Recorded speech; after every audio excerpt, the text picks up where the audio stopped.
Okay, quick weekend view of the markets. Not been very active on the social media, on the YouTube recently, just down to workload and the market being in fine form. So hopefully I can free a bit of time up going forward and do a few more of these. Just been kind of updating from the trading PC on a weekly basis really. But let's just get through these. Transports, leader. The grind is up, just grinding higher there. Let's just go straight to the DAX, because when the transports and the DAX walk hand in hand, we take notice. What's the DAX doing? Well, we've got a reverse vol base in play here on the DAX. The DAX is a little bit of a wild index, but a breakout here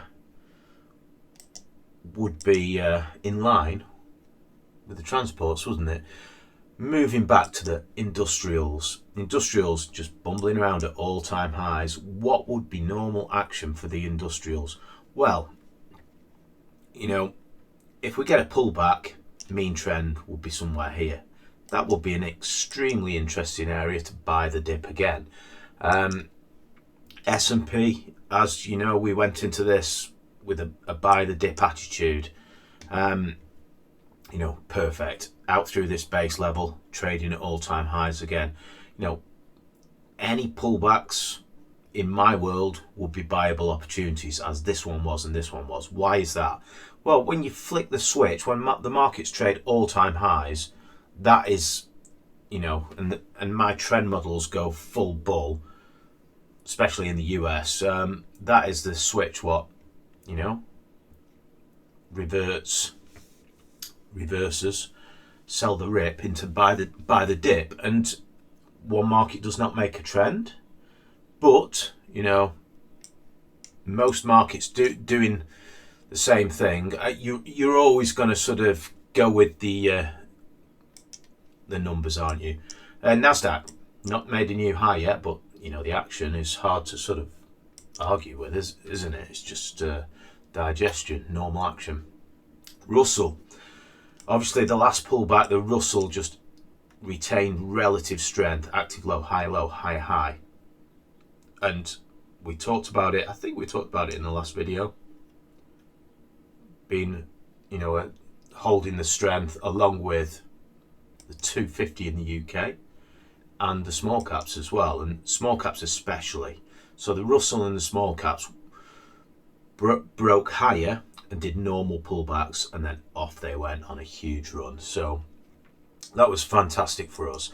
What about the FTSE 100? Yeah, just, if you trade stocks in the UK, you're not looking at the FTSE 100, are you?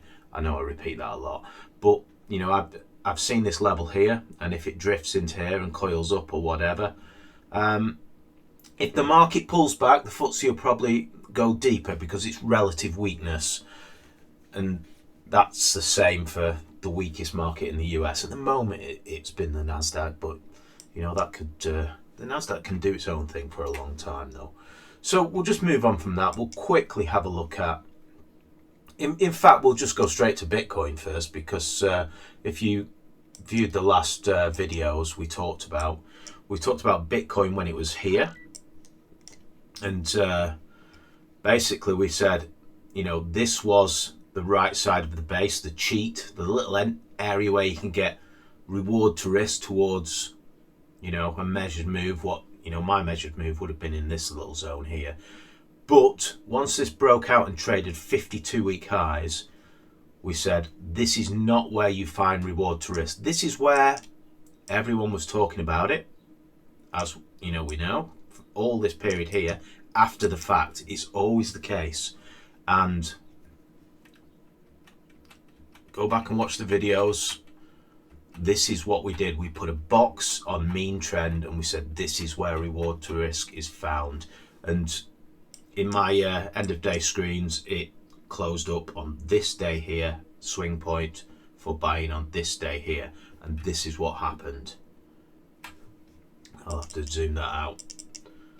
So this was where reward to risk was found, and it traded an 85% plus move out of that swing point. Did we know it would go that far? No, we didn't. All we know is that to make money in the markets, you need reward to risk. Winners bigger than losers, gain to pain ratio. And, this is where reward to risk is found in efficient stocks and efficient markets. One's what stair step, and Bitcoin's pretty efficient. I think it's just a very technical stock. It's a lot more sort of orderly than anything like a Forex pair. It's just really, for the pattern trader as well. But simple. What happens in every pullback? You get a swing point. There it is, from the right area. Fantastic. So, moving on from that, and I'm going to throw my phone across the room because I don't know how to turn that new doorbell alarm off. So, 20-year. So our view on the 20-year was we just drift back into sort of the 20-month area, and we are going there, lower highs, lower lows. What about the dollar bull? Same thing here. I'll just go on to this one here. This was our sort of resistance area. It came back down. Mean trend, resistance area, down it goes again. It's just taking the lows out. So, that is good for commodities, apart from gold. Let's go and have a look at gold. So gold's been in this big channel, and we could probably just view that on a monthly, but it's pretty normal action. First things first, I'll just zoom this right out. So we see the big base we was in. We popped out of the base. Gold went on a surge as soon as it got out of that green base there, and basically, we puts a log scale on. We got this grinding channel here, and then gold took off again, and then we got a little base and gold took off again, and then we got, we've just got a big grinding channel. Note of interest is these spike downs here could be an area where gold finds a low and maybe builds another base. Ooh. So that's the view on gold now, because it's come so far in. It's probably going sideways at best. Yes, it could break out, and then the first little dip on the table will be a viable pullback again, I would say. But at the moment, it just looks like it's, primary trend,